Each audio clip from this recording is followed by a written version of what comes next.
You don't need an expensive fancy grow light setup to start seeds for your garden this spring. In fact, you don't even need to wait until spring. We're going to be starting seeds for this sleeping garden right back here right now. This is giving you an environment where you can plant your seeds much earlier than you might have otherwise.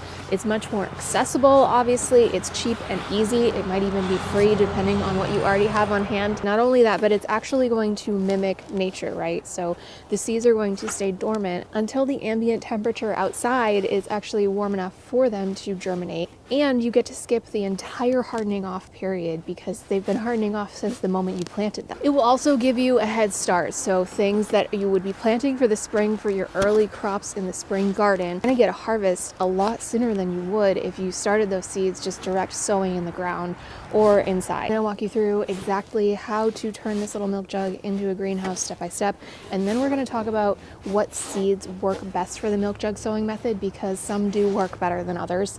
All right, let's get started. Let's talk about our materials. Of course, you're gonna need a jug. You can use other types of clear containers as well. You just don't want a jug that's fully opaque like those white milk jugs. That won't work because we wanna have sunlight that's able to get through. This one's a little bit dented up, but it doesn't matter because we're gonna be cutting it open so I can pop it right back out.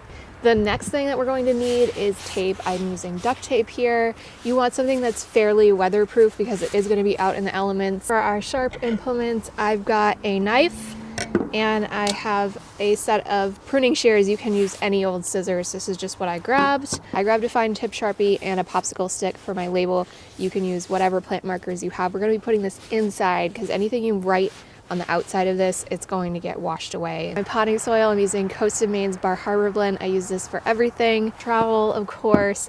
And then for seeds, I've decided to try this DINOSAUR kale from Botanical Interest. I'll link this one below. I always grow red Russian kale and I always buy DINOSAUR kale at the farmers markets, so I don't know why I haven't started growing it sooner. It's also supposed to be more pest resistant. I have a huge problem with cabbage moths even when I'm covering things with row cover. I'm really interested to see if this one holds up better to the onslaught of cabbage moths that I get here. Figured why not get a head start on it. It's a nice easy cold crop that everybody loves. All right, so first things first, with the lid still on because this will make it easier to do our drilling and cutting, we're going to flip it over and very carefully, sharp objects people, we're gonna pop a few holes in the base. And I'm just gently wiggling until I get through, rotating it so you are working on a solid surface. And yeah, this bottom's really indented, but we're just gonna pop it right back out in a second. Okay, after that, we're going to cut across to make an opening here. One very important thing that you need to note, we're trying to create a hinge here. Sometimes if I give myself a little pinch point, that makes things easier. There we go. And I did just cut right below that handle line, so this area can be as deep as possible for planting. I'm cutting right up to the handle point on that side. And then I'll just flip it over, try to keep it even all the way around. So we've got our hinge point here, and we've created a little planter with drainage. Now that we have that, I'm just gonna fill it up with some soil. This soil is pre-moistened, and I do think that's very important when you're starting seeds because if you start with dry soil and you plant your seeds and then you moisten it, it moves the seeds around and we don't want that. Plus it just helps to compress the soil better so you don't end up with air pockets. Now if you were growing something in here that you knew had a really deep root system, you could fill it up all the way to the top line there or just about. But in my case, I'm doing the kale and I know I'm not gonna leave it in here as long as some of the other things. Since it's already a cold loving crop, I'll be able to transplant it out a lot sooner than certain things. So I'm just gonna go to about here. Our soil's all set up. I'm gonna make my plant marker really fast here. I'm just gonna write kale. I know it's DINOSAUR kale. Maybe I should have just written dinosaur. And the label goes inside. We'll do it on the hinge side here.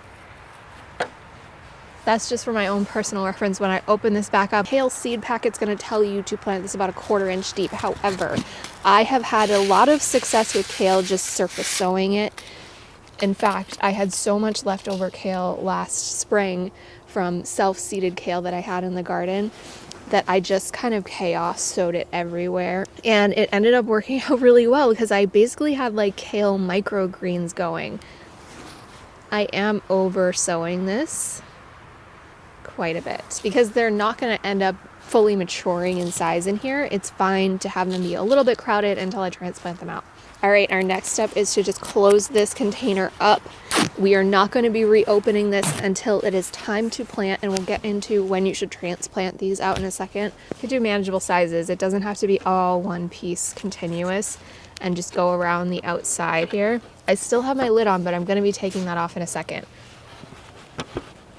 This jug stayed pretty dented, but that's okay. It's just a little bit cold, so I'm pressing it on for a little bit longer to make sure it adheres.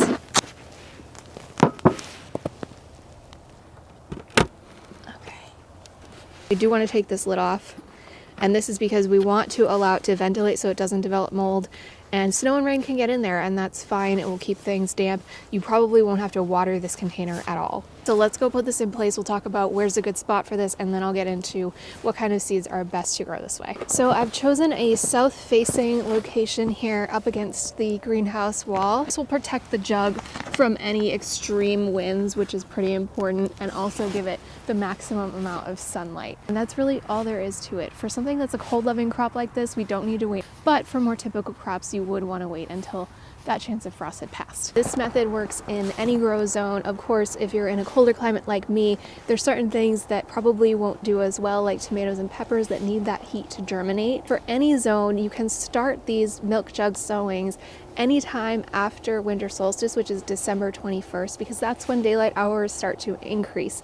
And we typically need about 8 or more daylight hours in order to get these plants growing properly. For herbs, I recommend trying chives, parsley, oregano, dill, rosemary, and sage. For flowers, I would do calendula, milkweed, echinacea, chamomile, snapdragons. Vegetables you could try are spinach, radishes, bok choy, broccoli, cauliflower, kale, arugula, endive, leeks, Swiss chard. There's a lot of options. If you've already tried this, let me know which ones you've had the most success with in the comments. All right, guys, that's it for today. Thank you so much for gardening with me, and happy growing.